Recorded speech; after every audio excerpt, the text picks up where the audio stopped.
Nos vídeos anteriores, nós falamos sobre a má autoestima e a boa autoestima. Nós temos os links aqui na descrição, se você quiser rever ou quiser ver antes da sequência nesse vídeo, que é o terceiro da série, volta lá, pega o link, dá uma assistida, que vai ser bem legal para você entender por que a gente está fazendo essa série. Tudo que a gente pensa e sente a respeito de nós é a nossa autoestima. Qual é o valor, o que eu penso sobre mim, qual é o valor que eu dou a mim mesma? Eu posso dar um bom valor ou um mau valor. Então, eu estou falando de boa e má autoestima. Meu nome é Silvia, eu sou do Eu Sem Fronteiras e a gente vai fazer hoje o terceiro e último vídeo da série Autoestima.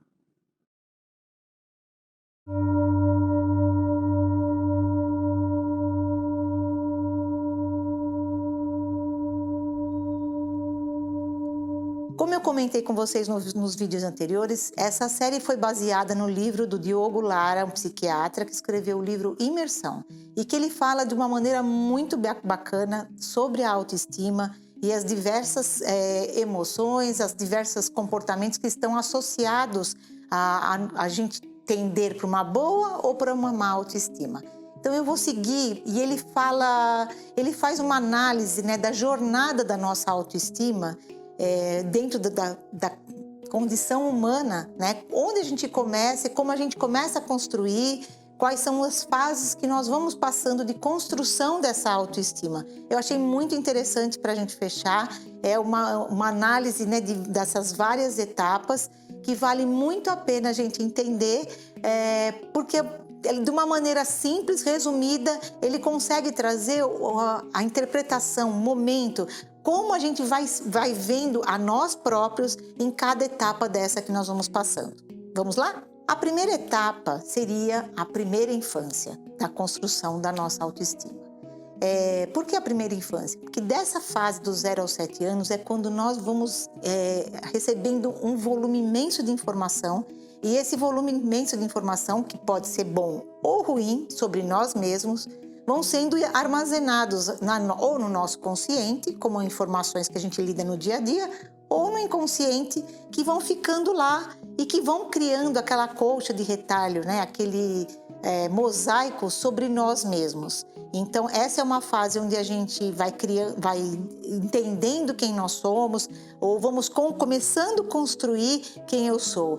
Mamãe falou que eu sou isso, papai falou que eu sou aquilo, a vovó pensa isso de mim, meu irmão fala isso para mim. Então, são todas as informações que a gente vai agregando para ir conseguindo se compreender, para começar a construir o quem eu sou. É nessa fase que a gente constrói as nossas memórias e que a gente vai trazer essas memórias a partir de gatilhos ao longo de toda a nossa vida. Então, muitas coisas que a gente escutou lá atrás, lá no comecinho da nossa infância, de uma forma inconsciente, a gente traz nas nossas reações, na forma de a gente se comportar e de se relacionar dentro desse parâmetro que a gente criou, essa percepção que nós próprios criamos a respeito de quem nós somos. Nessa fase, o objetivo principal nosso é pertencer à família, é ser amado, é estar junto com esta família e fazer parte desse sistema, coisa que a constelação fala bastante também. Então é óbvio que é uma fase em que tudo que é dito para nós é muito valorizado, porque a gente sabe que aqueles são os padrões que estão nos passando para que a gente pertença àquela família. Então por isso que a gente fala que a primeira infância é tão importante na nossa vida. É a partir dela que a gente começa a ter os primeiros insights sobre quem nós somos, as primeiras percepções de quem nós somos e que a gente vai levar ao longo da vida e que vai ter um impacto, né, em tudo que nós vamos fazer. Uma outra etapa, eu estou chamando, isso não foi dito no livro em si, mas eu estou chamando da etapa da juventude, que é quando a gente começa a sair do nosso núcleo familiar e conhecer outras pessoas, conhecer outras egrégoras, os amigos, os colegas, e a gente começa a observar o que acontece ao nosso redor e como os outros grupos e os outros sistemas trabalham. Então é um momento que a gente começa a também pegar como padrões e copiar, vamos dizer, entre aspas, o que acontece nesses outros âmbitos e que a gente também vai trazendo para que isso também faça parte desta personalidade, desta persona que eu vou criar para mim, que eu vou me mostrar no mundo.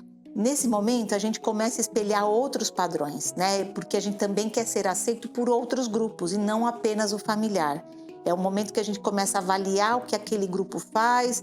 Isso é muito comum, né, nos adolescentes, de querer buscar um comportamento igual àquele grupo para pertencer também àquele grupo. Então, é quando existem alguns conflitos entre aqueles padrões que nós trouxemos da nossa infância e esses padrões que nós estamos vendo fora, que nem sempre são parecidos, que geralmente são diferentes do que a gente percebeu. Então, a gente começa a ser percebido de outra forma e vai tentar corresponder a essa outra forma que o mundo exterior à família, alheio à família, nos enxerga. Então, a gente começa a copiar outros padrões e trazer esse comportamento para a gente. Nessa fase da juventude, a gente quer ser perfeito, né? Então, a gente vai buscar a perfeição.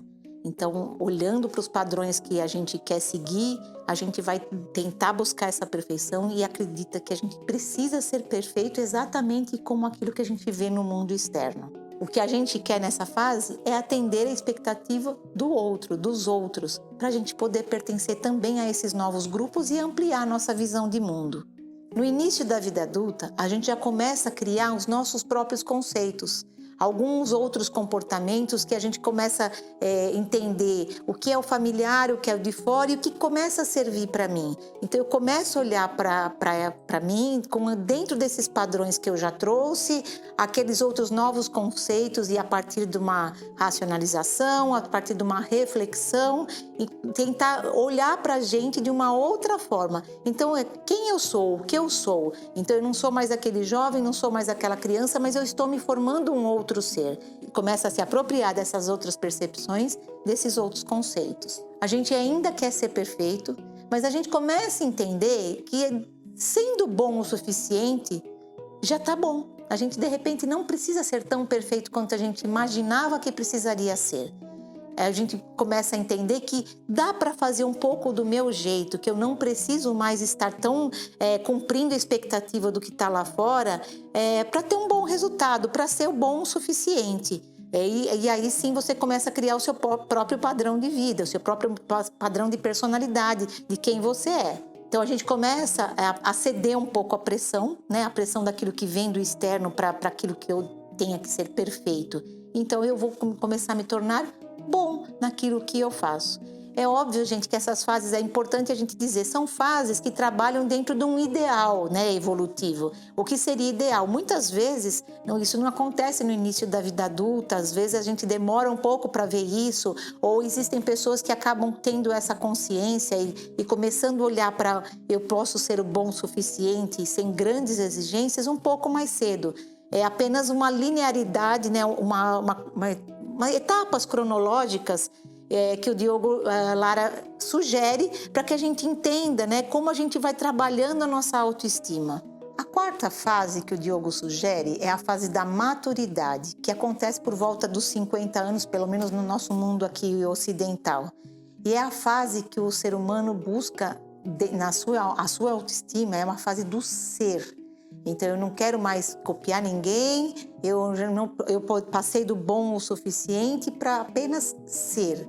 Ser quem eu sou, o que eu sou. A essência é o que importa, é o que eu sou de fato que vai importar. Não mais a referência externa, não mais aquilo que vem de fora, mas aquilo que está dentro de mim. Então, a minha autoestima ela estaria bem construída quando eu já me reconheço como um ser que sou. Na minha essência mais pura, na personalidade menos comparativa, ou que menos pesa a opinião do outro, ou ser bom o suficiente, ou ser extraordinário. É apenas ser. É uma fase onde se busca a compreensão da sua essência. O ego ainda está lá, mas agradar os outros não é mais aquilo que importa, não é mais aquilo que tem mais peso dentro dessa autoestima. É de fato atender às suas próprias desejos, necessidades. A gente não está falando do egoísmo, né, de ser apenas o que eu sou e deixa para lá o que os outros são, tal. Não, mas entender a minha essência, meu propósito, quer dizer, o meu lugar nesse mundo, né? O que de fato o que de fato eu sou? O que eu construí? Porque com essa idade, né, aos 50 anos, você já consegue olhar para trás, até antes, mas vamos falar dessa fase que ele estipulou.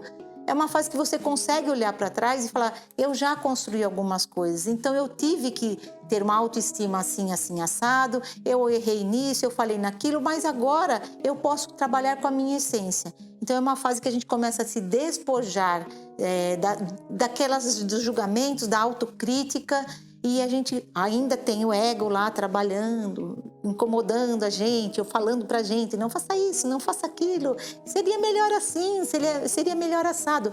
Mas a gente é capaz de seguir com uma espontaneidade e uma autonomia maior.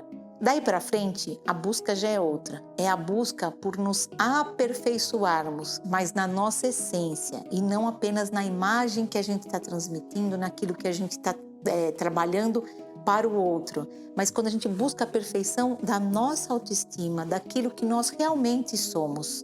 A busca maior é no autoconhecimento, é no desapego de si, dos desejos, do que o outro pensa, é no desapego não no sentido de simplesmente abandonar, não é isso, mas é o desapego no sentido de dizer que basta, é o ser, é aquilo que eu sou e acabou. Então é uma busca nesse sentido. E o ego acaba ficando mais quietinho um pouco, falando um pouco menos com a gente, as referências externas já não têm nenhuma influência naquilo que nós somos. Então, mais uma vez dizendo, gente, isso é dentro de uma classificação ideal. É óbvio que a gente encontra pessoas em plena maturidade, depois dos 50 anos, que ainda trabalham com uma autoestima focada na expressão daquilo que o outro quer da gente e não aquilo que de fato a gente é. É quando a gente vai buscar a leveza, a expressão do nosso eu superior. É quando a gente não tem mais que atender expectativa nenhuma. E aí a nossa autoestima está por conta apenas daquilo que a gente realmente é. E a última fase que ele propõe é a fase do não ser, que ele atribui essa fase às pessoas que estão aqui encarnadas nessa experiência de vida, nessa terra, como os iluminados. Ele diz que é bastante difícil a gente atingir, a gente sabe que é o não ser. Não ser é a transcendência total do eu. É quando eu consigo perceber que eu sou apenas uma parte desse todo. A gente há de convir que é uma coisa bem difícil, bem complexa para a gente conseguir nessa vida. Mas existem alguns que conseguiram se iluminar a esse ponto. Ao ponto de não ser, de simplesmente ser uma parte desse grande todo. E eu queria fechar esse vídeo com uma frase muito bonita do livro, onde ele resume muito bem a questão da autoestima. Eu vou ler para vocês. Ter boa autoestima não significa estar acima da média ou ser alguém especial. O foco é outro. Por um lado, compreensão, tolerância e compaixão consigo mesmo. Por outro, a clareza de saber o que se é capaz de fazer bem e construir autoconfiança. O resto fica por conta da vontade natural de evoluir, bem diferente de almejar a perfeição. Muito obrigada, se inscreva no canal, assista nossos outros vídeos, ative as notificações, veja os conteúdos que nós temos no site sobre autoestima. A gente vai deixar um link aqui desse setor da autoestima dessa área da autoestima dentro do site. Leia e tem muito aprendizado pra gente. Namastê, gratidão.